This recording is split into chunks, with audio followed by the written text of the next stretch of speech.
Olá, boa tarde a todos, todas e todes.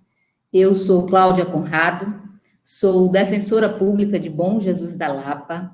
Isso quer dizer que estou aqui na atuação e defesa de 24 quilombos, né, que perfazem a comunidade, a comarca de Bom Jesus da Lapa, né, Sítio do Mato, Paratinga, Serra do Ramalho. Além disso, sou membro integrante do GT de Igualdade Racial da Defensoria Pública do Estado da Bahia.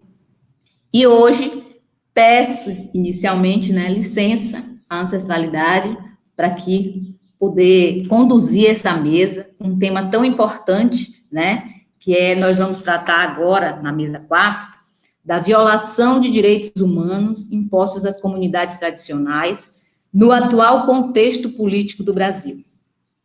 Então, imagine o quanto nós temos a tratar, né? Porque quando a gente fala sobre violações de direitos nas comunidades tradicionais, é justamente aquilo que permeia as maiores falas que eu vejo e escuto nos percursos que eu venho por aqui. E para isso, a gente conta hoje com a participação de Maria da Conceição Abade, que eu convido nesse momento a participar da mesa, do nosso querido Maria, prazer, seja bem-vinda. Maria Quilombola, presidente da Associação da Comunidade Quilombola do Engenho da Ponte, é isso? Muito obrigada pela sua participação. Também chamo aqui Maria Bernadette Moreira, uma quilombola, representante do quilombo Pitanga dos Palmares e representa aqui nesse momento a CONAC. Se a Maria estiver aqui, seria uma honra tê-la com a gente. Também peço aqui para que faça parte da nossa mesa o Fábio de Santana. Ele é coordenador de políticas para povos e comunidades tradicionais, né? E representa aqui a CEPROME. Seja bem-vindo, Fábio. Que bom estar aqui. É sempre muito bom dialogar com a CEPROME. Sempre, sempre. Peço aqui também, né, que adentre o nosso espaço o defensor público federal, Gabriel César, né? A DPU é uma nossa parceira, nós já fizemos vários trabalhos com o Vladimir, e hoje, né, a honra de conhecer mais um parceiro, a DPU sempre trabalhando, e estamos aí para lançar um protocolo, Gabriel, em breve, a gente vai estar aqui fazendo um bom trabalho para que a gente possa unir essas forças. Chamo também, para fazer parte dessa mesa, Pedro Rodrigues, que ele é coordenador da articulação Quilombo Liberdade, Associação dos Trabalhadores Rurais do Quilombo Fazenda Grande. Uma honra, Pedro, poder me escutar, estar aqui com a gente. E o superintendente de Políticas Territoriais e Reforma Agrária da SUTRAG, o Iulo Oiticica.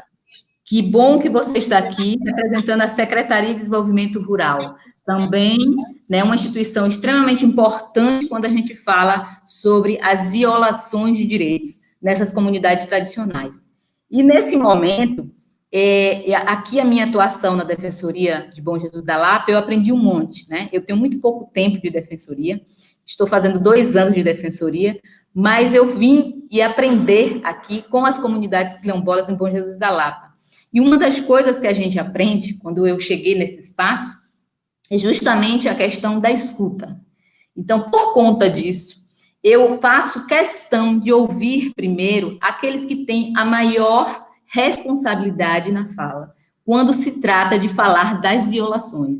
Então, eu chamo a Maria Abade aqui, nesse momento, para que a gente possa escutar e aprender, né? E entender, né? O que é que realmente, e da onde, Maria, a gente pode ajudar, porque é esse o intuito do seminário, ajudar a vocês, comunidades quilombolas, a buscar que outras instituições, não só as que estão aqui nesse momento, mas outras instituições, passem a olhar e entender por que a gente não para nesse instante com tantas violações que acontecem. E como disse Júlio Rocha no início da nossa abertura do seminário, ele disse assim, lutar por direitos humanos é lutar pela dignidade.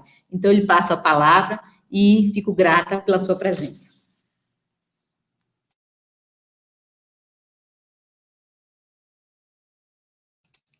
Maria, o seu áudio está desligado. Para a gente poder. Para variar. Boa tarde a todos e a todas. Para mim é um privilégio muito grande estar aqui nessa tarde, né? Em pleno dia 30 de novembro, mês que para a gente é de extrema importância, estar aqui para falar um pouco da violação dos direitos humanos nas comunidades tradicionais. E nessa atual conjuntura, né, na onde quando a gente fala de retirada de direito, aí vem vários questionamentos para a gente que está nas comunidades quilombolas, de qual direito mesmo estamos falando.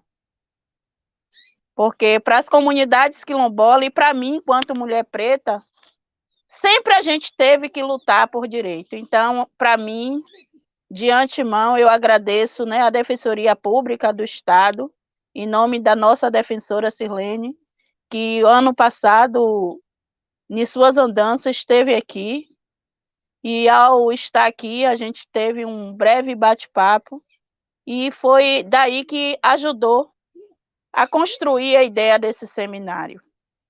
Agradeço também imensamente a CEPROME, na pessoa do companheiro que está aí, mas eu não posso deixar de citar aqui a nossa secretária Fábia Reis, que é minha parceira desse povo e dessa comunidade. Mas a gente precisamos estar atento o que está reservado para cada comunidade quilombola. E nesse momento eu vou me estender. A ansiedade é tão grande que eu até esqueci de me apresentar. Eu sou Maria Abade, nascida no quilombo Engenho da Cruz, no Recôncavo aqui em Cachoeira, mas há 20 anos moradora do quilombo Engenho da Ponte. Estou presidente da Associação da Comunidade Quilombola, mas faço parte também da Frente Quilombola do MPA Bahia, que é o Movimento dos Pequenos Agricultores. E também faço parte da Rede de Mulheres Negras da Bahia.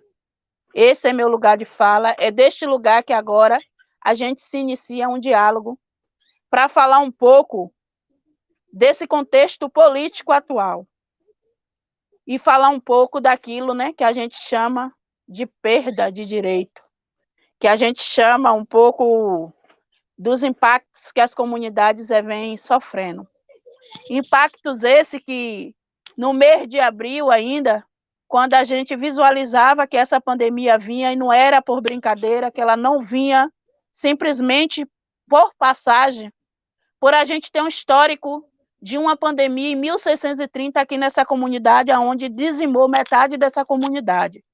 Então, por a gente escutar muito nossos mais velhos, a gente sabia que a qualquer momento a gente passaria por isso novamente. E quando a gente chega a essa pandemia, a gente bateu em várias portas. E poucas dessas portas que foram batidas por essa comunidade, por algumas instituições, por parceiros, teve sequer a sensibilidade de escutar o povo quilombola.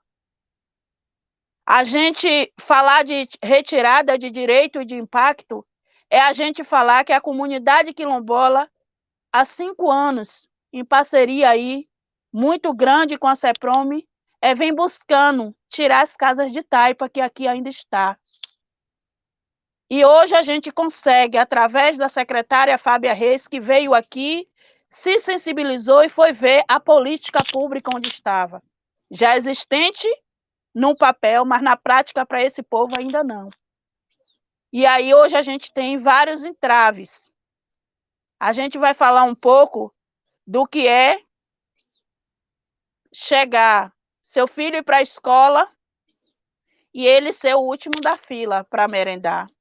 A gente vai falar também de quando a gente está construindo algumas casas, fruto do governo, de uma política pública do governo do Estado, em parceria com a CEPROME, e essa empresa que está construindo essas casas quer que os beneficiários ele tem que aterrar.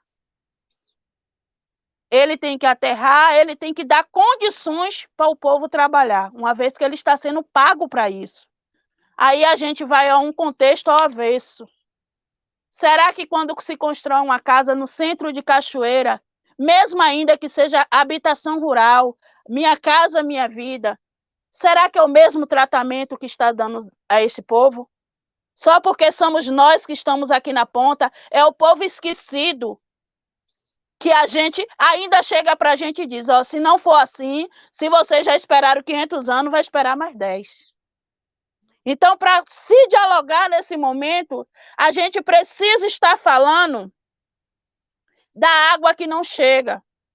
Quando chega, só chega até metade da comunidade. A gente precisa também chamar, fazer uma denúncia quando a gente está aqui, que a gente não tem acesso, o direito de vir, e uma máquina vem passar para fazer as estradas, e quem é contra a gestão atual, a lâmina dessa máquina é suspensa. A gente tem tanto o que falar, e eu tenho acostumado a falar que eu não estou mais querendo falar, eu estou precisando, eu e o meu povo, ser escutada. Porque a discriminação, a desigualdade, ela tem sido tremenda. E às vezes a gente está achando que a coisa está melhorando, que a gente está construindo, mas a gente está construindo na fala. Do que adianta a gente falar se ninguém quer nos escutar?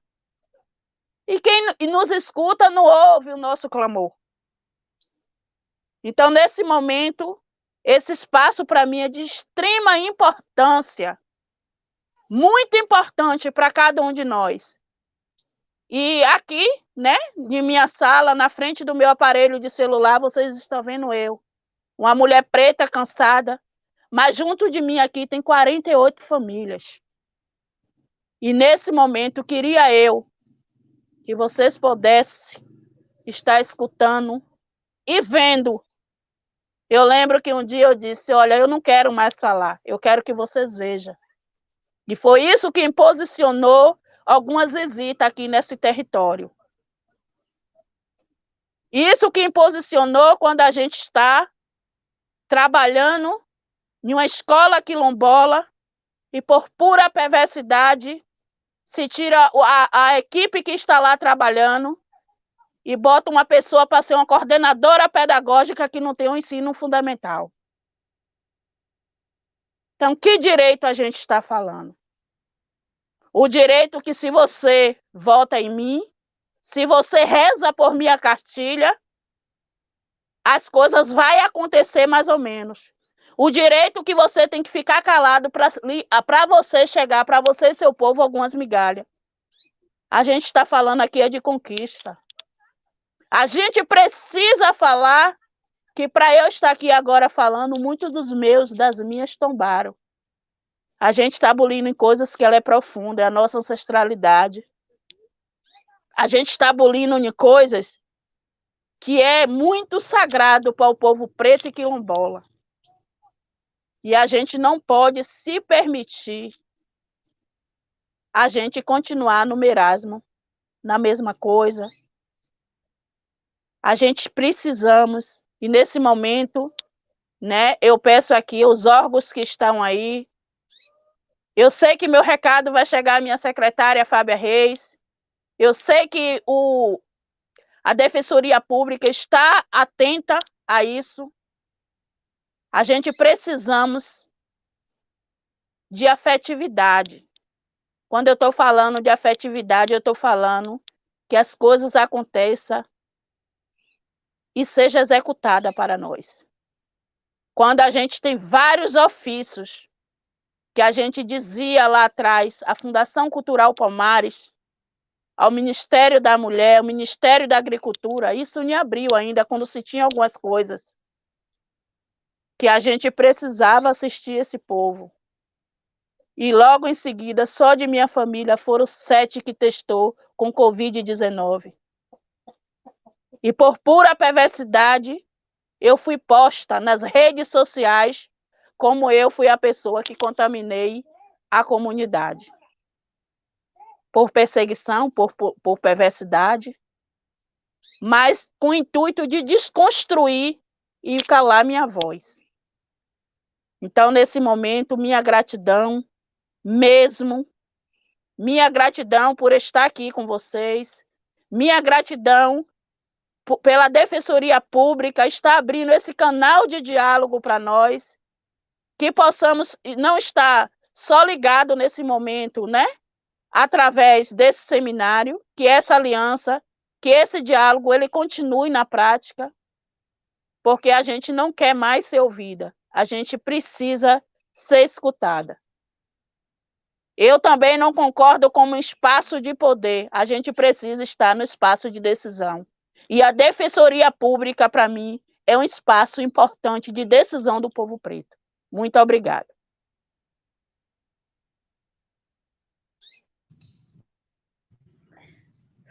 Nossa, que bom lhe ouvir, né? E você está certíssimo. Eu costumo dizer que o papel da Defensoria Pública, na verdade, combatendo todo esse apagamento histórico, né, que nós vemos aí, sentimos isso, é muito mais do que a judicialização. Eu entendo que o papel da defensoria é nessa questão de aplicação de políticas públicas. E quando você fala aí, Maria, que você precisa ser escutada, né? A gente está aqui fazendo esse seminário justamente por isso. Entendemos que já chegou esse momento. Entendemos que é vocês que precisam falar, é vocês que precisam mostrar, e entendemos também que nós, instituições, temos que dar esse lugar e trazer essa forma, essa rede, para que a gente possa, então, fazer com que saia tudo isso do papel. Porque a gente precisa muito da presença das instituições, não apenas também em seminários, não apenas em debates, mas também nos lugares. Quando você falou aí que Fábia Reis esteve na sua comunidade, visitou a sua comunidade, que as coisas ali, então, né, começaram a ser vistas, isso é muito importante.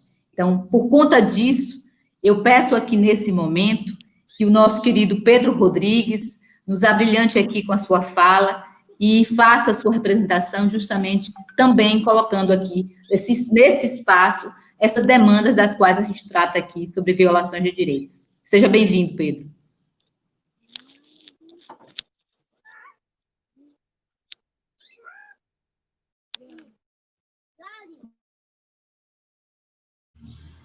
Pedro, o seu microfone está desligado.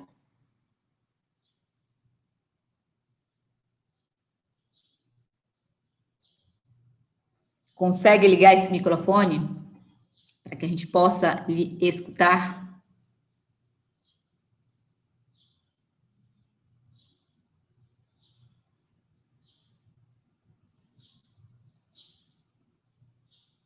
Eu não sei como é que está o acesso aí para Pedro. Aí, Pedro, muito bem. Você ligou ligou e desligou novamente.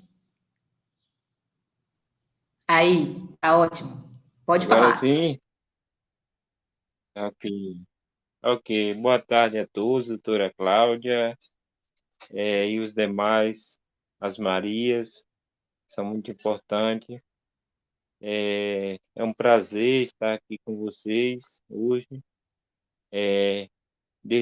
Desde antes, já agradeço a oportunidade de vocês poderem usar as falas de Maria aqui, essa oportunidade de estar dando voz a gente.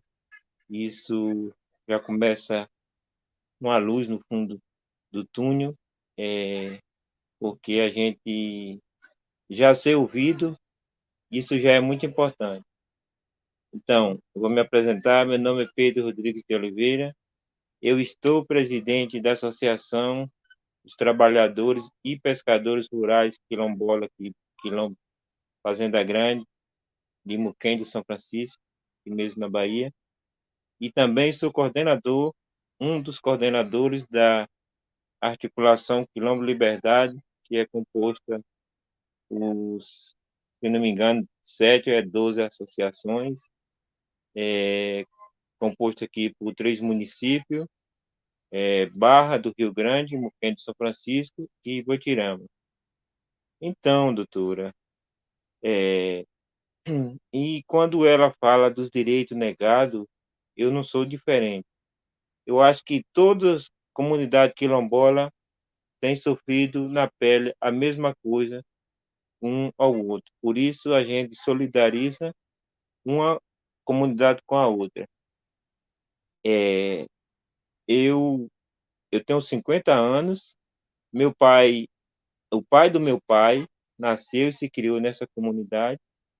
Meu pai morreu em janeiro de 2019 com 84 anos. Tinha outra pessoa aqui mais velha que morreu com 96 também, que o pai dele nasceu e se criou. E, e a gente sempre, eles estiveram aqui nesse território. E criavam, pescavam, sobrevivia tudo dentro desse território, que era um território muito amplo e sempre teve a convivência dentro desse território. E de certo tempo para cá, chegando os fazendeiros, cercando, e veio a começar a negar esses direitos que a gente sempre teve, da qual nossos ente querido que se vai, né? E a gente sempre enterrou nesse território. Dentro desse território nosso tem 3 cemitérios e recentemente, em 2002 para cá, esses cemitérios foram cercados com arame farpado. Um dos fazendeiros cercou, que nem deixou um passadio. Quando morre alguém, é preciso passar por cima da cerca com caixão para poder enterrar essas pessoas que nem o direito de ser enterrado eles não queriam deixar. Mas a gente vem lutando. A gente tem muitos parceiros, graças a Deus, a gente começou dialogando com alguns parceiros, da qual aí em Bom Jesus da Lapa a gente tem nossos parceiros aí que têm dado muito apoio a gente. Nós temos o pessoal da ATR, na pessoa de Maurício, Adriane, entre outros. Temos aí a CEPROME, na pessoa de Cláudio, que é um parceiraço da gente. Temos aí a doutora Luciana Cury, que é do Ministério Público, né, representando o Ministério Público e a região, e tem dado esse apoio a gente muito, que daí para cá as coisas começou melhorando um pouco, mas direitos negados sempre tem tido esse direito negado. Quando ela falou aí que lá em abril, que quando visualizou a pandemia, a gente também não foi diferente. Cláudio, aí da CEPROM, ele começou articulando as associações quilombolas e pedindo que cada associação fizesse aí seus recadastramentos para receber uma cesta emergencial para estar ajudando as comunidades quilombolas, que a gente sabe que as dificuldades têm sido muito agora, principalmente agora nessa pandemia, que não temos como sair para trabalhar, a gente tem que conviver dentro da comunidade. A minha comunidade é uma comunidade que a gente sobrevive da própria comunidade, né? Não tem fábrica, uma fonte de renda. A fonte de renda é pesca, é, é planta na roça, e ante isso teve dificuldade para comercializar, né? E aí ele começou fazendo essa articulação e a gente recorreu imediatamente para as comunidades recadastrar na Fundação Cultural Palmares, que até agora a fundação não deu uma devida atenção a gente. Parece que agora está começando a distribuir umas cestas de alimento nas comunidades. Parece que começou a distribuir na região do Bom Jesus da Lapa, mas até o momento aqui no Muquem de São Francisco, Barra, ainda não chegou. O pessoal está na expectativa de chegar, né? É uma das instituições que a gente esperava um grande apoio nesse momento, por ser uma instituição federal e que tem poderes para poder estar resolvendo. Foi uma dos que não tivemos apoio. Nessa pandemia, eu como liderança da comunidade, fizemos uma barreira na comunidade, por conta da comunidade. A gente começou arrecadando dinheiro da própria comunidade para bancar umas pessoas na barreira para evitar o acesso de pessoas estranhas dentro da comunidade. Só que aí o pessoal também não conseguiu mais pagar, aí ficou por conta. A Secretaria de Saúde do município não deu o devido cuidado com a gente para estar mantendo essa barreira. Botou alguns pontos estratégicos no município, nas entradas da sede e em outros lugares, 3 ou 4, mas as comunidades ficou desassistidas nesse momento. Então, a gente vê, eu uso a fala de Maria, é um desabafo, e a gente já fala, e quando a gente tem alguém para ouvir, como você está nos ouvindo, eu acho que é muito importante a gente, você já está ouvindo a gente hoje, foi uma oportunidade muito boa esse seminário para a gente poder estar expondo nossas dificuldades, né, que são muitas, mas é isso. Muito obrigado e uma boa tarde. No decorrer da reunião, a gente vai se falando. Gratidão, Pedro, por sua fala. E é isso que você acaba de dizer, né? Na verdade, durante todo o percurso aqui do seminário, o que a gente fica triste em ver é que são diversas representações de várias comunidades quilombolas, né, no entorno da Bahia, mas as falas são coincidentes, né? Então, todos têm as mesmas dores, as falas se combinam, parece até que um discurso só, mas infelizmente, é a realidade.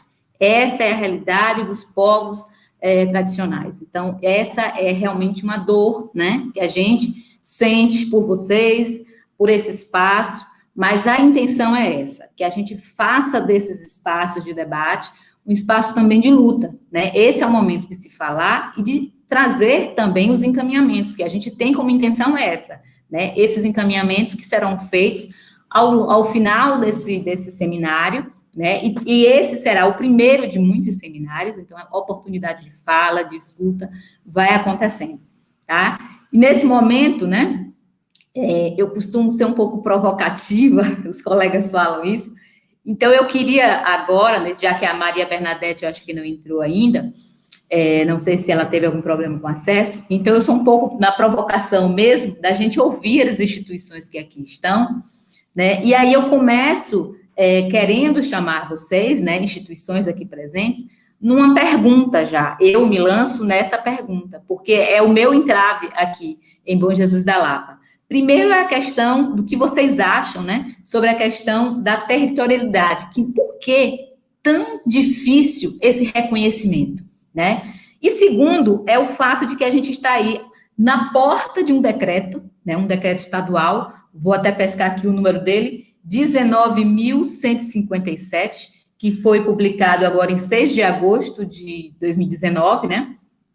E nesse decreto, o governo do estado, então, né, determinou que a finalidade desse decreto, na verdade, é a transferência do domínio das terras devolutas estaduais para os municípios. Aí a minha pergunta, né, como defensora pública nesse momento, é justamente isso. O que é que vocês acham de ter esse decreto, de ter essa regulamentação, ou seja, dessa transferência, antes mesmo da gente ter tantas comunidades que a gente tem ao nosso entorno, que ainda não tem essa regularização, ou seja, ainda tem processos inúmeros abertos, processos esses extensos, processos esses demorados, processos esses que não têm fim, processos esses que a gente escuta do INCRA dizer que, na verdade, eles estão paralisados por conta de recursos, mas esses processos estão lá. E aí, nesse momento, o governo do estado, então, vai fazer essa transferência, né, com relação às terras devolutas. Aí eu queria ouvir um pouquinho de vocês a respeito disso, e aí eu vou começar com o superintendente de políticas territoriais e reforma agrária, né, o doutor aqui, Iulo Otsika, né, que representa aqui a CDE. Então, saudar toda a companheirada aí, eu acho que todos nós, doutora Cláudia, nos unimos verdadeiramente no discurso na dor e na busca pela solução. Todos nós que fazemos parte das instituições nos juntamos e construímos o Estado brasileiro. Nesse momento de fala, fica engasgado, porque a fala da Maria Abad e agora do Pedro Rodrigues está muito cheia de verdade, está muito cheia de luta, e está muito cheia também, graças a eles, de esperança, porque é inevitável, a esperança tem que nascer da nossa capacidade de construir unidade na diversidade e de nos juntarmos, instituições, movimentos sociais, sociedade organizada, povo organizado, para transformar o Estado brasileiro. Por isso, o lugar de fala, para qualquer um de nós, das instituições, é muito difícil, porque nós estamos falando de um Estado que nega direitos. E que a democracia, na perspectiva do acesso à garantia do direito, é uma brincadeira de mau gosto, é uma falácia, é um faz de conta. Se nós formos minimamente falar, por exemplo, dos tratados internacionais, dos acordos, das legislações internacionais, que o Brasil é signatário e absolutamente nada adianta, a gente poderia identificar facilmente esse faz de conta. Por exemplo, nós estamos diante aí da convenção, por exemplo, 169 da OIT, que foi um marco na perspectiva da garantia de direitos dos povos tradicionais. E aqui no Brasil, nós, de um modo bem especial, aqui na Bahia, nós tivemos há 22 anos atrás, dia 11 de dezembro, agora fará 22 anos, de uma fábrica clandestina de fogos que explodiu na cidade de São Antônio de Jesus. E quem trabalhava lá eram pessoas de um quilombo urbano, que são os bairros populares, na maioria absoluta das nossas cidades. E eu estou falando de São Antônio de Jesus. Né? E por que eu estou dizendo isso? Porque morreram 64 pessoas. Dessas 64, 63 mulheres, todos negros e pobres.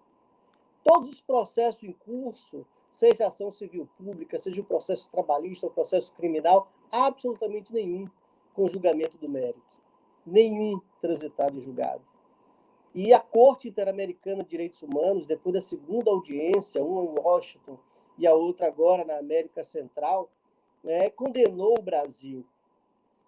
Infelizmente, a Corte Interamericana de Direitos Humanos condena o Brasil, mesmo diante da Convenção 169, que faz agora 21 anos.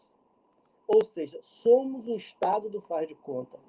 Talvez seja exatamente por isso, Cláudia, que a Defensoria Pública foi tão ignorada por tanto tempo. O Estado brasileiro sempre colocou muito pouco do orçamento para a Defensoria Pública.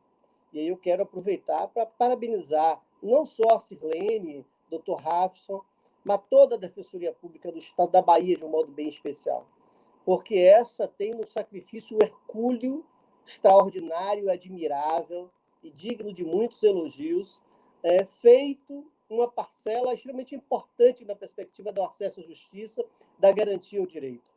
Você, doutora Cláudia Conrado, que está aí sob as bênçãos do Bom Jesus, mas também dos axés, dos quilombos e dos bons encantados dos nossos indígenas, sabe da importância de regionalizar a Defensoria Pública e fazer, inclusive, avançar numa unidade de Defensoria Pública do Estado e Defensoria Pública Federal. Aí eu quero aproveitar também para saudar o doutor Gabriel, parabenizando também o Vladimir, e dizendo que essa capacidade de construir ações conjuntas da Defensoria Pública do Estado, da Defensoria Pública Federal, tem sido determinante no Estado que nega direitos. E eu estou falando do Estado brasileiro.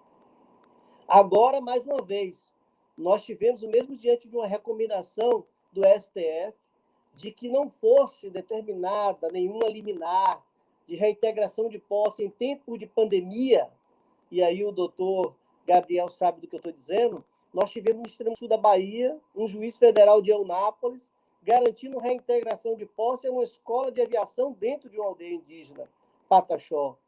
Né? E, felizmente, né, depois de 5 dias, aí é importante registrar isso aqui, o governo do Estado disse que a Polícia Militar não iria participar de uma reintegração de posse absurda como essa, onde a ordem do mundo é o afastamento social, é o uso de máscara. A justiça brasileira determina que os indígenas devem ir para debaixo da ponte, simplesmente em tempo de pandemia.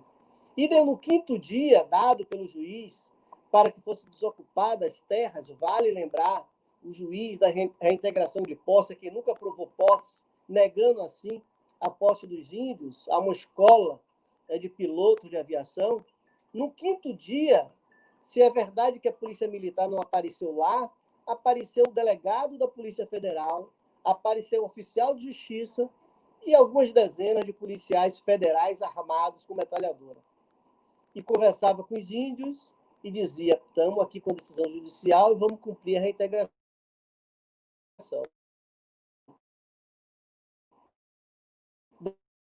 Vamos cumprir.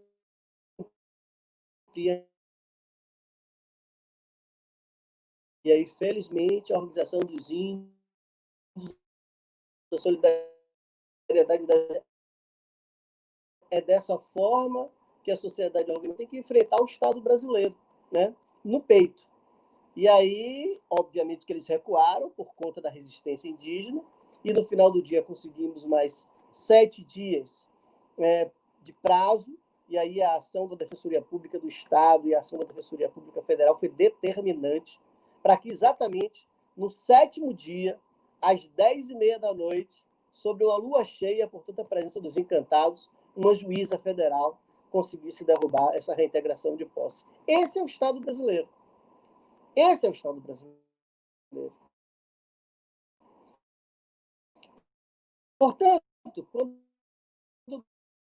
Maria Abad faz uma fala como essa, movida também de muita esperança, é fundamental que nós, das instituições, avancemos na perspectiva da garantia do direito, porque o Estado brasileiro não irá se mexer para garantir direito dos povos tradicionais. Muito pelo contrário. Um momento de retrocesso no nosso país. Um momento de ofensiva aos movimentos sociais. O momento é de negar direitos. Perto dessa aldeia, no extremo sul da Bahia, do povo Pataxó, uma liderança indígena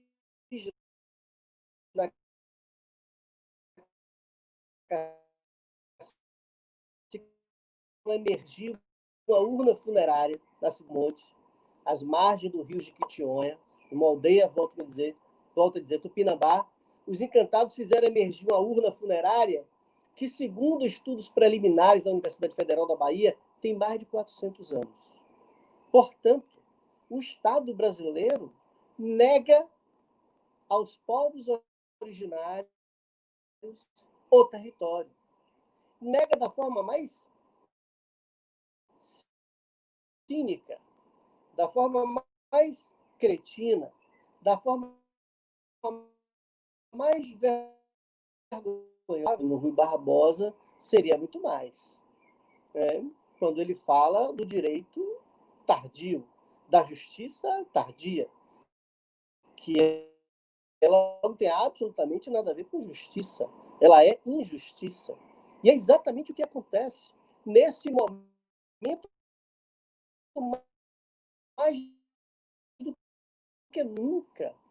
E eu fui um partido de esquerda, mas inclusive os partidos de esquerda muito deixaram a desejar quando poderiam muito mais construir na perspectiva da garantia dos direitos. Portanto, eu quero dedicar o final da minha fala a falar da SDR e um pouco do seu questionamento, Cláudia. E que bom que você faz, porque nós precisamos, inclusive, desse debate entre instituições para que a gente avance na legislação, né? Todo mundo conhece aí um certo sábado que Jesus Cristo queria salvar alguém, e alguém, e um doutor da lei disse a Jesus que não poderia fazer nada naquele dia, porque aquele dia era um dia santo portanto, que morresse. Né? Sendo assim, Jesus disse que as leis devem ser para servir ao ser humano e não o contrário. Se as nossas leis não servem para servir à cidadania, essas leis precisam ser mudadas.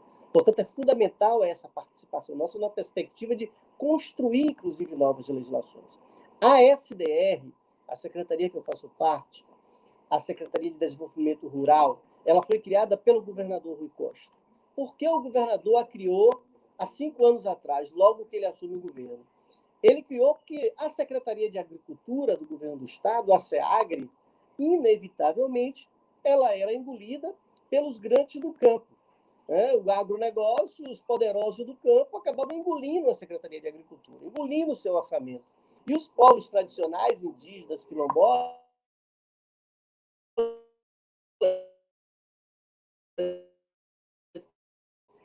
e a SDR, todos ouçam o que eu estou dizendo, a SDR ela é uma secretaria que tem um público específico, né? Que é os povos tradicionais, o homem e a mulher do campo, né? A agricultura familiar. Esses são os únicos, né, a quem a SDR deve servir. Então, esse é o público específico. E se é verdade, aí, Cláudia, eu já vou sugerindo quem sabe, um seminário em conjunto entre nós, Defensoria Pública, a SDR, enfim, onde a gente possa pensar a participação dessas comunidades nos editais. Nós temos sempre dinheiro e dinheiro novo abrindo os editais exatamente para esses povos tradicionais. E nós precisamos garantir o acesso a esse recurso. Portanto, essa é uma coisa para, logo em seguida, nós debatermos, quem sabe, uma mesa no próximo seminário que a gente possa preparar as pessoas para isso.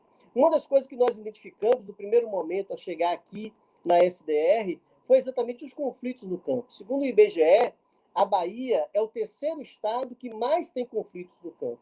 Nós criamos um GT de conflito fundiário, que é um GT, na verdade, que age na prevenção do conflito, na perspectiva que ele não exista, ele existindo na mediação e, logo em seguida, no que tem sido a prática de sempre, aí, que é a criminalização das lideranças nos movimentos sociais. Em casos brutais, como na cidade de Camamu, nós tivemos lá seu Antônio, uma das lideranças, e seu Antônio, homem negro, dedicado à luta do combate à escravidão em pleno século XXI. E lá ele tirou, de fato, famílias do final do século XIX, e garantiu a liberdade àquele povo. Todos aqueles familiares do quilombo lá do Barroso e Camamu, todos eles trabalhavam em sistema de semi-escravidão. Hoje, todos produzem para si, vendem seu produto com toda a autonomia para produzir riqueza, dividir riqueza com seus familiares na agricultura familiar. E seu Antônio foi assassinado com 6 tiros. E a Defensoria Pública, inclusive, tem atuado nesse sentido. E até aqui, o inquérito policial que nós estamos acompanhando pelo GT de conflito ainda não foi concluído. E a gente começa a perceber, com toda a dificuldade, que há um envolvimento sempre do poder econômico, das figuras tradicionais da cidade, que não conseguem admitir igualdade em absoluto para as comunidades tradicionais. Então, esse GT de conflito fundiário foi criado exatamente para que acompanhe esse tipo de conflito. Então, é importante que todos que estejam nos ouvindo também acione sempre que preciso. Na linha do seu questionamento, doutora Cláudia, olha, o que é que o governo sentiu? O INCRA está completamente paralisado. O INCRA é que é o órgão de terras do governo federal.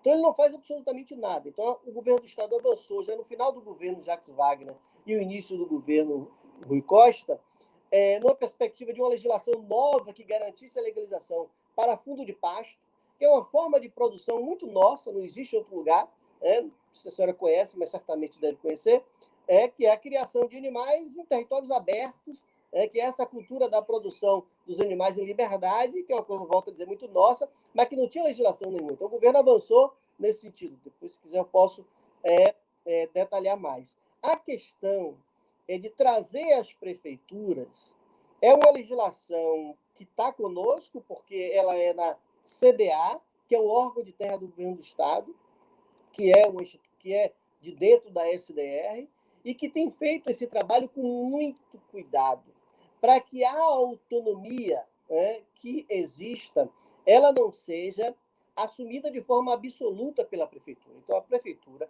não tem condição, via o decreto, de sentar, muito menos povos indígenas e povos quilombolas, de fazer com que esse processo de legalização aconteça sem a participação do governo do Estado. E aí a SDR, com a nossa companheira Camila Batista, que assume, que dirige a CDA, tem feito esse acompanhamento de forma muito dedicada e muito cuidadosa para que, e eu sei a sua preocupação, doutora Cláudia, que também é a nossa, é de que, muitas vezes, os interesses individuais, setoriais, sobretudo estou falando de grupos políticos e econômicos, acabem prevalecendo diante do direito. Assim como o governo do Estado está trabalhando uma nova legislação, e era importante, inclusive, que a Defensoria Pública a conhecesse, numa perspectiva de avançar os direitos, que aí não existe, o direito do Estado baiano de fazer com que o processo de legalização de território avance. Então, volto a dizer, há uma carência de legislação muito grande. A ideia nossa, inclusive, nesse sentido, não é um decreto, que tenha, de fato, uma lei aprovada na Assembleia e que a gente possa avançar. Mas essa questão territorial, partilho com a senhora essa preocupação.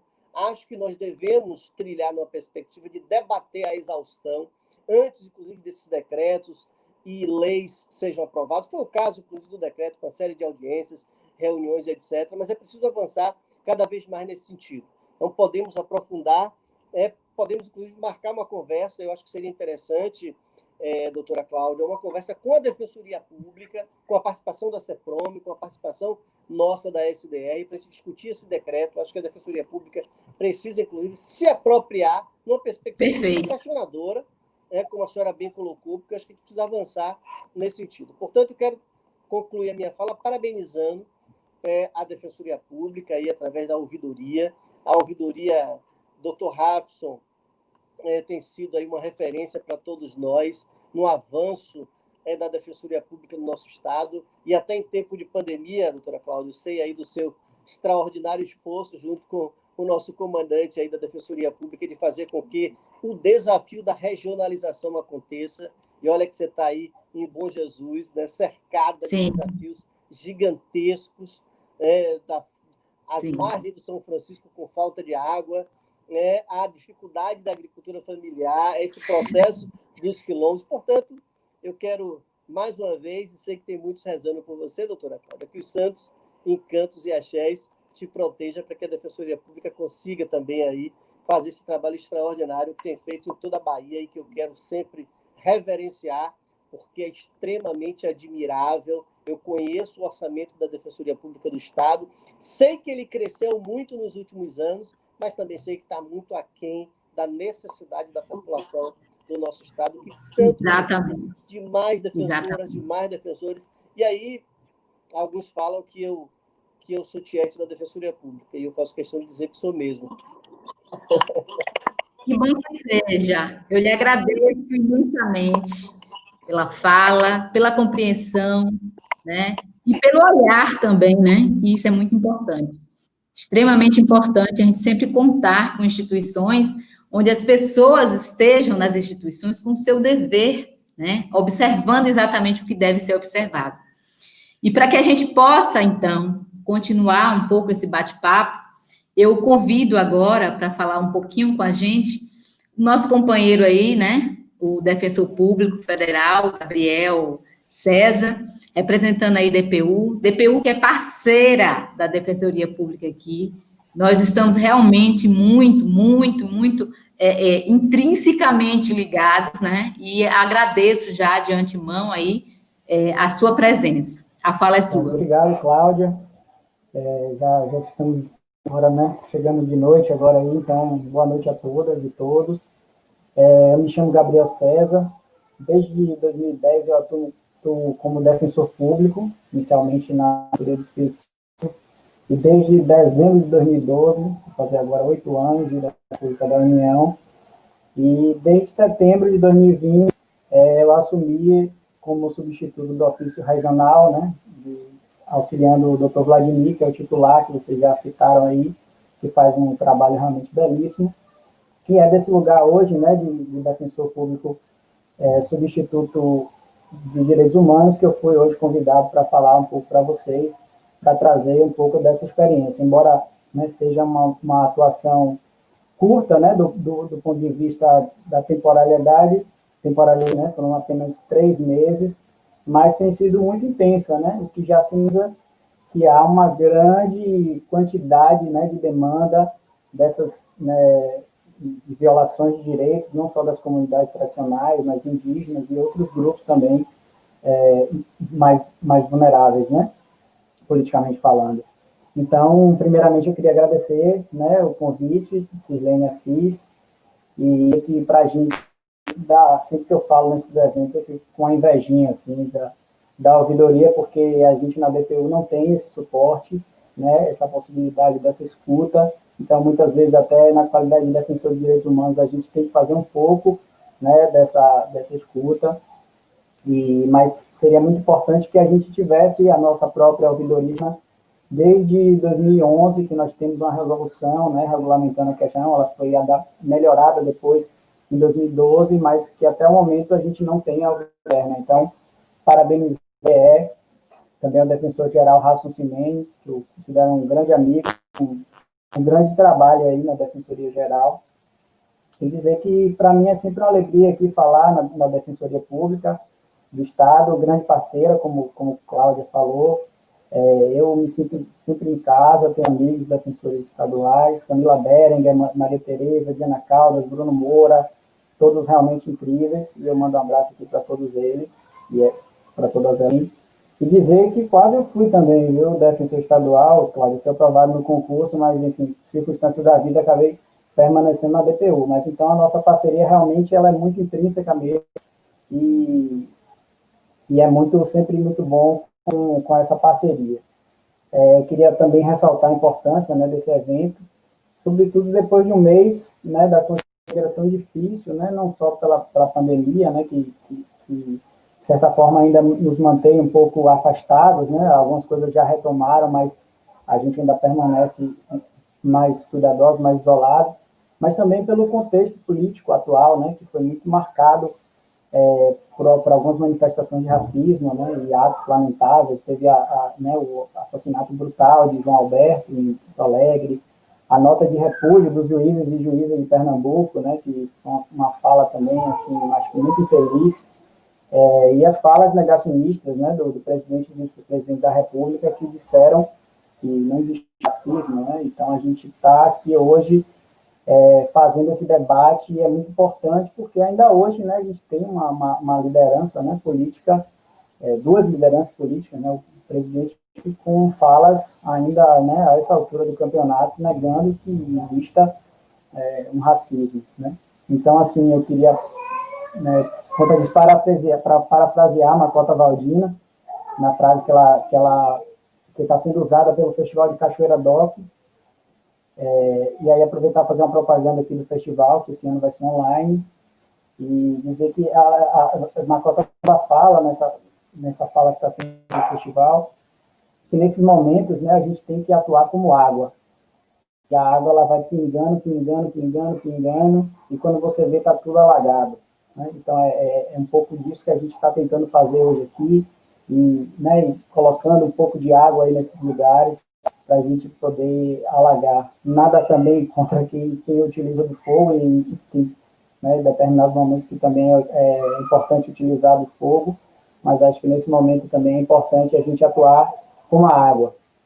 E já que eu estou falando de Macota Valdina, eu vou lembrar aqui de uma história que eu vivi com ela, Cláudia, que tive a felicidade de viver, lá em Cachoeira, é a terra da companheira Maria, que nós fomos, inclusive estávamos no Festival de Cachoeira, fomos a uma cachoeira, e eu tive a felicidade de ir com Macota Valdina, e a cada planta, cada erva medicinal que ela via no caminho, ela ia ficando encantada com as plantas. Era uma coisa assim linda de ver.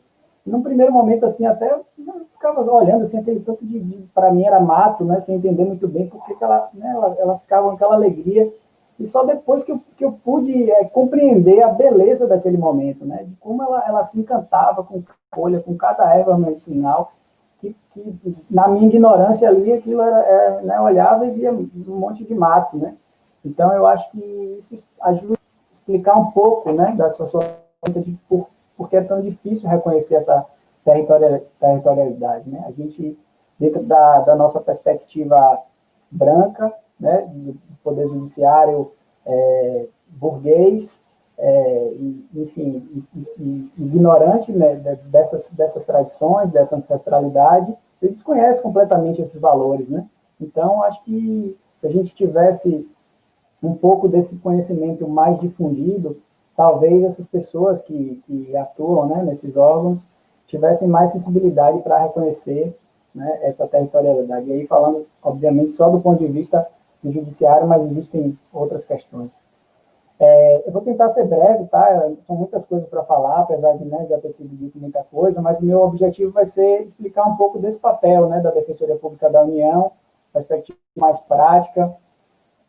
Quem quiser saber um pouco mais, nós temos algumas informações no CPU, tem um manual produzido pelo GT de Comunidades Tradicionais, que vai, né, dar algumas informações. Dizer que esse tema do racismo, né, que é o tema central hoje desse evento, né, ele é um tema muito caro para a DPU. A gente foi muito criticado pela ação contra a Magazine Luiza, né, o programa de trainee, e, ao meu sentir, essa crítica ela é pertinente, né, respeitando, claro, a autonomia do colega que subscreveu a peça, mas é importante dizer que esse, de forma nenhuma, é o pensamento institucional da Defensoria Pública da União, né? A gente, inclusive, teve no polo oposto dessa ação, que foi patrocinada por esse colega, o GT de Políticas Étnico-Raciais assinou uma nota, né, contra esse posicionamento, e a gente, nessa ação, representou a educação, fizemos uma contestação, trazendo toda essa fundamentação, né, da importância das políticas afirmativas. Essa peça foi assinada, né, subscrita por diversos defensores de direitos humanos, eu, inclusive, fui um dos que subscrevi essa peça. Então, eu só queria dizer que esse realmente é um tema, né, muito importante para a gente. No ano passado, no novembro negro do ano passado, nós tivemos a felicidade de celebrar na DPU o evento Dedo na Ferida, promovido pelo Bahia, e Vivian Queiroz, que é uma produtora cultural, fez uma dinâmica muito interessante, né, na instituição, e a gente pôde ver, né, como que esse racismo também está lá presente na Defensoria Pública, né, mesmo com as resoluções que a gente tem, de reserva de vaga para defensor, para estagiário, né, através da resolução 135, resolução 157 do Conselho, que estabelece essa reserva para indígenas e para pessoas negras, mas mesmo assim essa composição está muito presente na DPU Bahia, né? Então a gente com 21 defensores e defensoras públicas aqui na DPU de Salvador, a gente só tem uma defensora preta, né, que é a doutora Charlene, que está gozando merecidamente de licença maternidade, e então a gente, né, é óbvio que isso tem reflexo na nossa instituição, né, e a gente busca, né, reverter essa situação, mas ainda há muito que ser feito. Então, eu queria dizer, né, partindo já para o nosso tema, que é a violação dos direitos, né, após essa pequena aqui introdução, é importante primeiramente a gente falar sobre o acesso à justiça, né, que em muitos casos ser exercido com auxílio da DPU e da DPE, né, além de outros parceiros, como a ATR, que está também sempre atuando em parceria com a gente, mas é importante dizer que o acesso à justiça nem sempre será suficiente para conter as violações humanas das comunidades tradicionais. Então, queria citar, né, uma fala que teve mais cedo na abertura do evento, por uma pessoa chamada Jair. Essa fala até foi citada pelo defensor-geral, por Rafson, e ele falou que não acreditava no fetichismo legal, né? E aí na hora eu lembrei da fala de um colega do Rio de Janeiro, defensor de direitos humanos, e quando eu tomei posse, ele me deu fuja do judiciário. Então, mesmo nesse contexto político atual, ele me disse que conseguia, às vezes, mais coisa, né, através do Poder Executivo, enfim, de outros órgãos, do que do Judiciário. E aí, Iulo trouxe um exemplo aí muito pertinente, né, que ele falou da reintegração de posse na comunidade indígena, mas, por outro lado, ele teve um caso também, quase nessa época, de intervenção federal, né, no município de Prado, determinada pelo governo federal, institucional, que inclusive, né, revertida no Supremo Tribunal Federal, mas que essa situação nos dá um adito problema, né? Isso é muito difícil. Como é que você vai partir para o judiciário no contexto administrativo? Você tem tantas dificuldades. E aí, vou também ilustrar com a fala, né, do presidente de agosto de 2019, que disse que não vai ter demarcação indígena enquanto ele for presidente. Isso serve também, a gente sabe, para a comunidade tradicional. Então, né, dito isso, qual que é o papel, né, da Defensoria Pública diante dessas violações? E aí, tanto a DPE como a DPU. Então, acho que para entender um pouco, né, dessa atuação, é importante a gente explicar um pouco rapidamente o que é a Defensoria Pública, e aí eu vou trazer o conceito do artigo 1º da nossa lei complementar, que ele vai falar que a Defensoria Pública, abre aspas, é a instituição permanente, essencial à função jurisdicional do Estado, incumbindo-lhe, como expressão e instrumento do regime democrático, fundamentalmente, a orientação jurídica, a promoção dos direitos humanos, a defesa, em todos os graus, judicial e extrajudicial, dos direitos individuais e coletivos.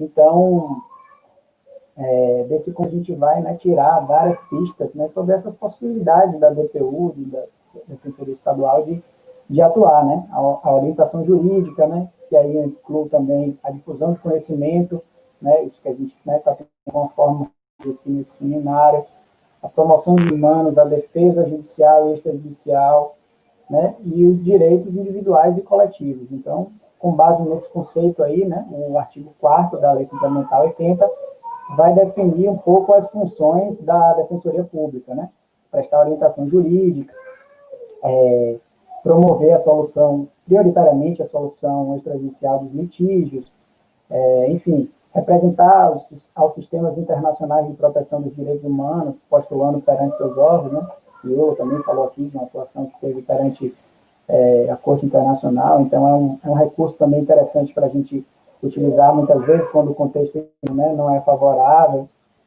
E aí, como Cláudia falou, né, enfim, citei só alguns incisos aqui do quarto, né, convocar audiência pública também é outra possibilidade, né, para discutir as matérias, promover a ação civil pública, e aí, como Cláudia falou, né, a Defensoria Pública, portanto, ela não deve ser vista apenas como uma instituição que presta assistência jurídica individual às pessoas, né, empobrecidas, mas também nessa ação de controle, de fiscalização, tanto no âmbito das demandas né, individual, mas também do interesse geral, do interesse coletivo, dos interesses socioculturais, ambientais, e com essa capacidade de influir também na promoção de políticas, né, de modo a prevenir a judicialização dos conflitos e, como o colega, né, falou, de fugir também desse judiciário que muitas vezes acaba não colaborando na solução dessas violações, né? Como bem colocou Iulo, às vezes prevalece em relação ao direito interesses econômicos, enfim, políticos, que não o direito. Isso é, inclusive, uma coisa muito difícil de explicar, né? Porque às vezes está lá na lei, a ação fala alguma coisa, a lei fala alguma coisa, a gente entra com a ação e obtém uma negativa, e isso é muito difícil, né, de explicar, às vezes, para os nossos assistidos. Então, com base nesse desafio, né, a gente na DPU tem o grupo Comunidades Tradicionais e temos também os defensores de direitos humanos que também atuam nessas demandas, né? E aí, como a DPU está presente apenas uma parte do território, são só subseções que contam com a assistência da DPU, os defensores regionais de direitos humanos possuem essa condição de atender todo o território, né? Então, nessas demandas mais específicas e mais estratégicas, a gente consegue chegar aonde a DPU não chega, né? Então, conseguimos chegar lá no Baixo Sul, enfim, nas diversas comunidades quilombolas aí pela... Então, partindo dessa questão específica, né, dos direitos quilombolas, A Constituição, ela traz no artigo 68 do ADCT que aos remanescentes das comunidades dos quilombos que estejam ocupando suas terras é reconhecida a propriedade definitiva daquele território, devendo o Estado emitir-lhe os títulos respectivos, né? Então, esse regulamentado esse artigo, perdão, foi regulamentado pelo decreto 4.887 de 2003, que estabeleceu esse procedimento para identificação e reconhecimento das terras ocupadas por comunidades quilombolas. Esse decreto ele foi contestado, né, no Supremo Tribunal Federal, foi julgado constitucional, mas a gente ainda tem alguns desafios, né? E aí mais para frente eu vou falar um pouco desses desafios. Por hora, é só dizer que esse decreto ele vai dizer que a regularização de terras quilombolas devem ser feitas através de um encaminhamento de uma declaração à Fundação Cultural Palmares, no qual aquela comunidade vai se identificar como comunidade quilombola. E aí depois vai ser emitida uma certidão de autoconhecimento e aquela comunidade vai ser incluída no cadastro geral de remanescentes de comunidade de quilombo. Então, depois desse reconhecimento, o INCRA, né, vai ser o responsável pela regularização e titulação desses territórios. Né? Aí também aos estados e ao Distrito Federal e aos municípios, a regularização quando esses territórios, né, estiverem situados, quando esses quilombos estiverem situados em terras pertencentes a esses entes. Então, essa é uma previsão também que tem no decreto, que é importante a gente mencionar aqui. Então, eu falei isso aqui primeiro para dizer que, explicar um pouco do procedimento, para dizer quais são as nossas dificuldades, né? A primeira parte do trabalho do INCRA vai ser a elaboração desse estudo da área, destinado a confeccionar o que a gente chama de RTID, que é o Relatório Técnico de Identificação e Delimitação, e essa vai ser a primeira parte do procedimento. E como bem Iulo, né, falou agora mais cedo, o INCRA está completamente paralisado, né? Há um sucateamento intencional do INCRA, e esse eu vejo, né, os maiores desafios que a gente tem hoje nas demandas que são trazidas para a DPU. Né, em maio de 2019, o INCRA encaminhou para a gente uma relação de processos de regularização fundiária em andamento. Desses 35 processos são objetos de ação civil pública, né, muitos com liminar deferida, e sem sequer ter o RTID iniciado. Outros 24 processos ainda, né, também em andamentos, mas já com o RTID iniciado, mas ainda a maioria deles sem titulação. Essa situação ela permanece ainda de forma muito semelhante, né? Pouco se avançou nesse sentido. E, enquanto isso, né, como Maria Abad, né, colocou muito bem, avançam as especulações imobiliárias, a criminalização das lideranças, a falta de estrutura, né, de creches, escolas, enfim. Então, uma série de outras violações de direitos também acompanham essa situação. A segunda etapa desse procedimento é a recepção e análise, né, de possíveis contestações, e aprovado em definitivo esse relatório, o INCRA publica uma portaria de reconhecimento que declara os limites, né, do território quilombola.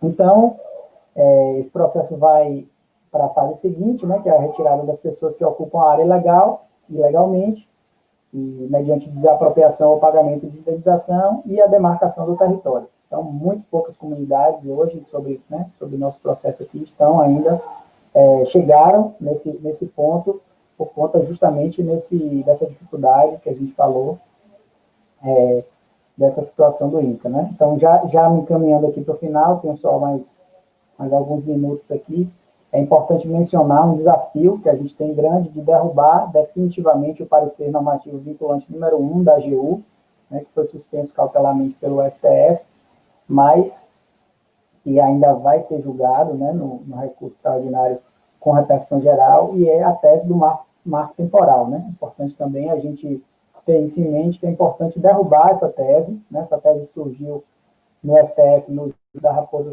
Serra do Sol, foi encampada, né, por esse parecer do governo Temer, em 2017, com, né, um acordo muito, enfim, suspeito com o agronegócio, e por esse parecer deveria ser feita uma revisão geral em todas as terras demarcadas, e que só marcadas áreas que existisse a comprovação de que elas estariam ocupadas na data de 5 de outubro de 88, que foi a data da Constituição Federal, né? Então, só para finalizar aqui, eu vou trazer aqui alguns casos que a gente atua, logicamente a gente não, né, o tempo é curto para trazer todos, mas eu selecionei alguns, e aí, Cláudio, quando encerrar meu tempo aqui, você pode me chamar, mas enquanto não encerra aqui, eu vou lembrar alguns casos, né? A comunidade de Iuna, né, que passou a ser acompanhada pela DPU após uma chacina ocorrida em 2017, que vitimou 6 lideranças quilombolas, né? Desde então, a gente passou a pressionar o INCRA para que finalize o processo de demarcação, e esse processo, segundo o INCRA, já conta com a portaria de reconhecimento do território e aguarda apenas a assinatura do presidente do INCRA para a publicação. Temos o caso também muito conhecido da comunidade de Rio dos Macacos, né?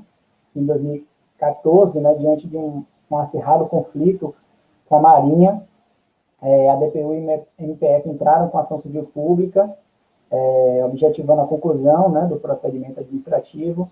Esse procedimento foi finalizado esse ano e a comunidade recebeu, né, a ação, mas agora há um novo conflito, né, uma ação processual em curso para impedir a comunidade de acessar a barragem do Rio dos Macacos, que eles utilizam para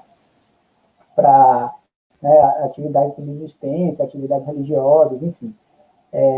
A comunidade do Quingoma também, né, que temos uma atuação também lá, né, recentemente tivemos uma reunião e a DPE conseguiu eliminar, né, através do Dr. Gilmar, que também eu queria saudar, que tem um grande conhecimento aí nessas questões quilombolas, e tem uma questão agora em relação à alça de acesso do Hospital Metropolitano, né, que eles queriam fazer essa alça de acesso com asfalto, enfim, e a comunidade se colocou contra, né, contrária ao projeto. Nós apresentamos uma proposta e está sendo avaliada essa proposta desse projeto alternativo. Perfeito, enfim, Gabriel. Comunidade Volta Miúda, comunidade de Quilombo, Conceição de Salinas, né, que temos uma questão também, a comunidade de Garapuá, mandar um abraço aí para Jair e Naná, que sofreram, né, nesse final de semana agora, uma matéria minuciosa aí do Jornal à Tarde.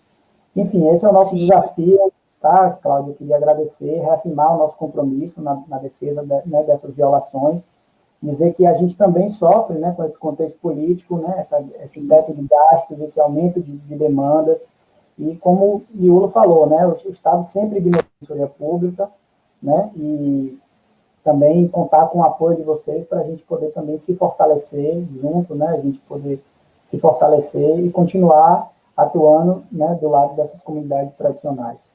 Muito obrigado. Perfeito. Gratidão aí, né? Gratidão pelo esforço, gratidão pela fala e gratidão pela escuta também, de você perceber o quanto é importante que a gente faça esses momentos, né? É interessante que você trouxe aí essa questão, né, sobre o parecer da AGU. Nossa, foi o que mais foi discutido durante o seminário.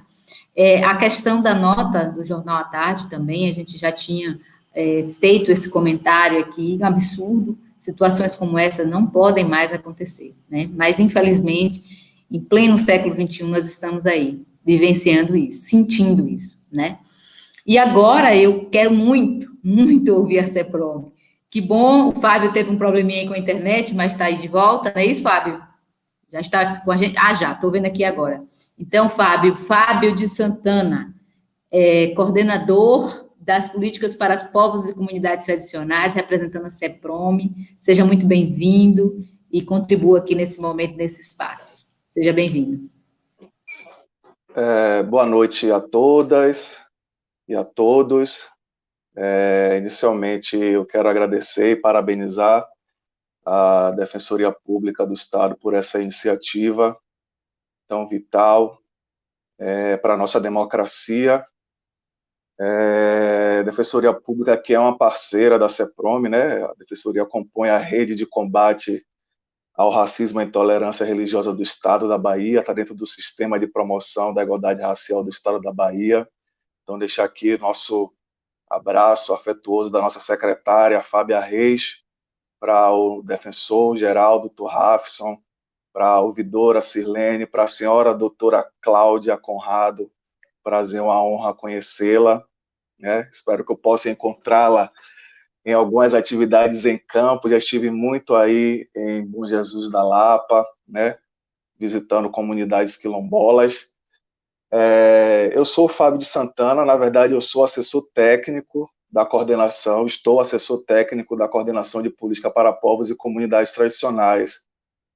O coordenador executivo é o Dr. Cláudio Rodrigues, né, que não pôde estar presente nesse seminário, né, então estou aqui para tentar suprir essa ausência e participar desse processo de construção, de aprendizado tão importante para nós, né, que estamos servidores públicos, né. Quero aqui saudar também essa grande referência, a doutora Maria da Conceição, grande referência quilombola e presidenta da Associação da Comunidade Quilombola do Engenho da Ponte, em Cachoeira, que eu já tive a honra e a felicidade de visitar, né, de estar presente aí nas comunidades de Cachoeira. Deixar aqui o nosso abraço afetuoso da nossa secretária, ao doutor Pedro Rodrigues, também grande referência da luta quilombola, que é coordenador de articulação do Quilombo Liberdade, Associação dos Trabalhadores Rurais, do Quilombo Fazenda Grande, Muquém de São Francisco. Eu também já tive o privilégio e a honra de visitar a comunidade, de estar com o senhor e com as lideranças, um momento de aprendizado, que foi através da FPI, que é um outro espaço muito importante, que é a Fiscalização Preventiva Integrada, é um programa do Ministério Público Estadual que a CEPROME compõe, este programa tão necessário, que visita as comunidades tradicionais, que tem um GT, né, que visita as comunidades tradicionais na região do São Francisco. Dizer da minha alegria de reencontrá-lo, o doutor Pedro, doutor Gabriel César, defensor público federal, que a gente tem dialogado aí virtualmente, né, participado de algumas reuniões virtuais para tratar em especial a questão da comunidade quilombola Conceição de Salinas, em Salinas da Margarida, que também já estive presente lá, a gente já vem acompanhando o processo que a comunidade vem sofrendo. Doutor Iulo Otsika, grande parceiro, sempre uma honra poder ouvi-lo também, a voz da experiência. Superintendente de Políticas Territoriais e Reforma Agrária da SDR, que é uma parceira da CEPROME, no que tange a implementação das políticas públicas direcionadas para os povos e comunidades tradicionais. Nós temos muitas ações integradas, né, com a SDR, e aí com a CA, com a CDA, acho que a própria construção das unidades habitacionais lá na comunidade Engenho da Ponte é fruto dessa parceria institucional entre CEPROME e a CA. E deixar aqui também um abraço afetuoso para o nosso secretário Josias Gomes, que é um grande parceiro também, né? Dito isso, eu me sinto contemplado com a fala do companheiro Iulo, então não vou ser repetitivo até por conta do tempo, né? Porque daqui a pouco temos outra mesa, e dizer que a CEPROME ela foi criada em 2007, né, com a perspectiva de trazer o debate, né, da implementação das políticas de promoção da igualdade racial no estado da Bahia, através da transversalidade, né, com os diversos órgãos que compõem o governo do estado, e esse é o nosso grande desafio, né, que está posto, capitaneado por a nossa secretária, Fábia Reis, que é uma mulher incrível, que vem da luta, né, que vem do movimento social, tem uma história brilhante e que nos influencia, né, e serve de espelho para nós continuarmos lutando, né, para trazer a efetividade das políticas públicas para os povos e comunidades tradicionais, né? Hoje, aqui em especial, eu vou me atar a falar um pouco sobre as comunidades quilombolas, já que temos 2 representantes de comunidades quilombolas aqui na sala virtual. Dizer que a gente tem sofrido muito, né, por conta desse processo de sucateamento das políticas públicas a nível do governo federal, né, sucateamento dos órgãos federais que têm por finalidade algumas ações específicas, principalmente, a senhora perguntou sobre a questão do território, né, a territorialidade, que é algo tão vital para as comunidades tradicionais, né? Se não houver território, fica muito difícil trazer a implementação de outras políticas públicas, né? Não existe comunidade tradicional sem território, né? Então a gente percebe hoje, como já foi falado aqui diversas vezes, né, o sucateamento do INCRA, que é um órgão responsável pela titulação das comunidades quilombolas, caso ela não esteja em terras devolutas do Estado. E o orçamento do INCRA, ele diminuiu assustadoramente, né? Em 2019, o orçamento do INCRA foi de 3 milhões, né, para titular, tendo em vista que 17 comunidades estavam com a ordem de titulação. Então, só esse cenário nos traz uma grande preocupação, e isso gera esse processo, né, de violência, né, de retirada dos direitos humanos para esses povos, para essas comunidades. Então, hoje, o nosso grande desafio, e apesar da gente ter uma equipe pequena, mas uma equipe aguerrida, e a gente não se furta em nenhum momento de estar dialogando, de estar participando dos debates, de ouvir as comunidades, né, e de estar levando as demandas apresentadas das comunidades para os órgãos que têm, na perspectiva do governo do Estado ou do município, do governo federal, né, a atuação na área finalística, né, em nenhum momento a gente se furta disso, de estar nesse processo de escuta com as comunidades, diante desse cenário pandêmico que só fez aflorar, né, só fez tornar nítido o quão ainda a gente precisa, né, evoluir e avançar, né? A gente estava avançando, é evidente, a gente conseguiu avançar, ainda que seja muito pouco, mas conseguimos um avanço primordial, né, em algumas políticas públicas, porém, retrocedemos muito, muito, muito. Então, na perspectiva de um projeto que era tão importante e que teve tantas iniciativas de efetivação de políticas públicas para as comunidades tradicionais e que integrava os entes federados, né, União, Estado e município, que foi o Programa Brasil Quilombola, né, que foi um programa criado em 2003 pelo presidente Lula, que cada ministério tinha uma ação específica. Eram 11 ministérios e cada ministério tinha uma ação específica para as comunidades quilombolas, e isso trabalhado conjuntamente, né, entre estados e municípios. Então a gente tínhamos diversas ações, diversos projetos, né, convênios com o governo federal, que a gente conseguiu avançar em algumas ações específicas e que hoje a gente não tem, né? A gente não tem nenhum tipo de diálogo, de convênio, né, para o fortalecimento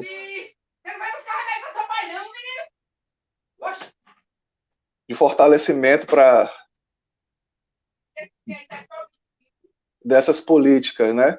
E aí, tendo em vista também, cara, da extinção dos... Acho que abriu algum microfone aí.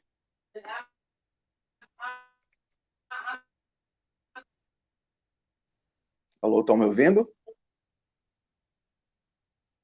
Pronto. Eu estou ouvindo tranquilamente. Entrou uma interferência aqui, aí eu pensei que...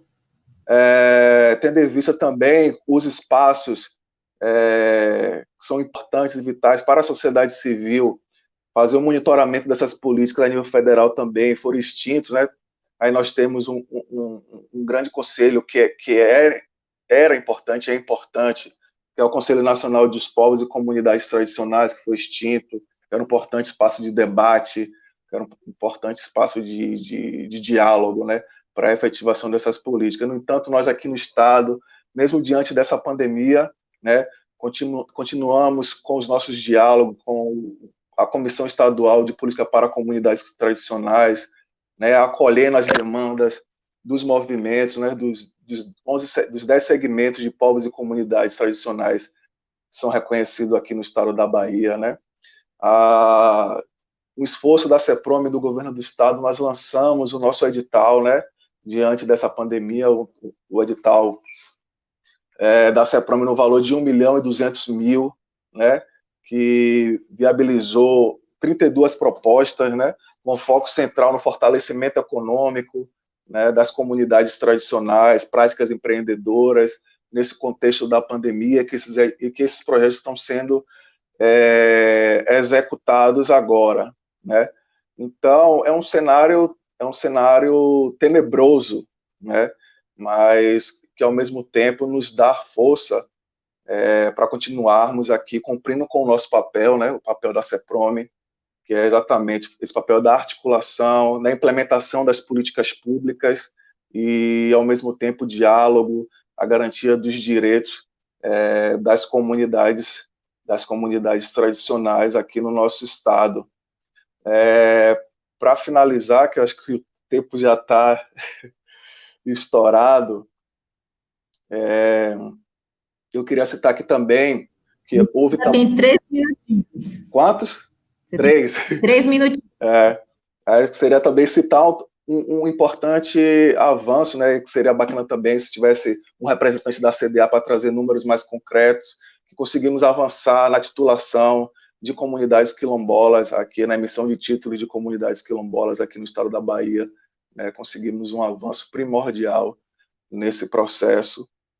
Dizer a companheira, doutora Maria, aí da comunidade, que eu vou sim levar, e a gente vai entrar em contato contigo para apurar essa questão que a senhora trouxe aqui, né, no que tange a essa empresa que está aí no processo de construção das habitações na comunidade, né. Depois a gente vai entrar em contato, dialogar para ter um maior aprofundamento, para entrar em contato, né, com a CA, para dialogar, fazer um diálogo com essa empresa, né, para saber que isso não é um tipo de postura, isso não é o recomendado, né? A gente tem todo um cuidado, tem todo um zelo quando vai trazer alguma implantação de alguma obra, de algum tipo de empreendimento, no que tange alguma ação do Estado, né, de benefício para a comunidade, né? Inclusive agora, na quarta-feira, eu estou indo na comunidade Rio dos Macacos, com o técnico da SERB, né? A gente tem essa preocupação para ver a questão da perfuração dos poços lá na comunidade, enfim. E dizer que esse é o nosso compromisso, né? Que a nossa secretária manter esse compromisso, parabenizar mais uma vez a Defensoria Pública, que é uma parceira primordial para a gente, tem andado lado a lado com a gente nesse processo de garantia dos direitos dos povos e comunidades tradicionais. Dizer que estou muito honrado e feliz de estar aqui nessa tarde, início de noite, nesse diálogo primordial de aprendizado e de troca mútua com todos e todas. Que bom ouvi-lo, viu? Não o conhecia, mas já sabia exatamente quem você era, porque alguém já tinha conversado comigo sobre a sua presença aqui na LAP em outros momentos, né? E agradecer a todos. A gente agora tem mais ou menos um tempo agora para respirar, pensar e entender o que é que aconteceu desse seminário. Porque o mais importante de tudo isso agora é que a gente tem que trazer disso tudo, dessas falas, dessas escutas, né? Como a Maria aí, que brilhantemente falou e que nos mostrou aquilo que a gente já sabe, que é a nossa realidade aqui, e tantas outras que vieram hoje pela tarde, pela manhã, Maria de Totó, a Juliana Vaz, aqui do Quilombo de Bom Jesus, todas elas precisam ter essa resposta. E essa resposta a gente vai agora nos encaminharmos para a última mesa, que é de encerramento, e que a gente pode, então, dizer exatamente, né, trazer todas as demandas que foram apresentadas e finalizarmos com essa demanda com algumas respostas, porque é assim que precisa. Então, gente, muito obrigada, gratidão por partilhar comigo as experiências, por partilhar comigo as energias, né, e até mais. Conto com vocês às 19 horas. Gratidão.